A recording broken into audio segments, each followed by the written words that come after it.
Pinilit ko pong pumunta dito para makiusap po ako sa inyo, mahal na Pangulo.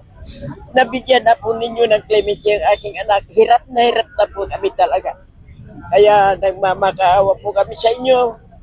Na sana po mapakinggan nyo itong inanaing namin sa inyo. Maawa na po kayo sa aking anak. Sana po makauwi na siya bago magpasko.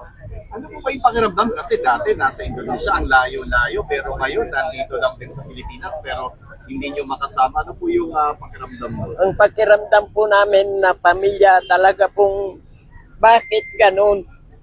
Nakauwi na ang kapatid namin dito sa Pilipinas. Bakit ayaw pa nilang pakawalaan? Wala naman na siyang kasalanan dito sa Pilipinas. Nakauwi na dito sa atin. Bakit ayaw pa pakawalaan ng ating mahal na Pangulo? Kaya nagmamakaawa ko sa iyo ulit, mahal na Pangulo.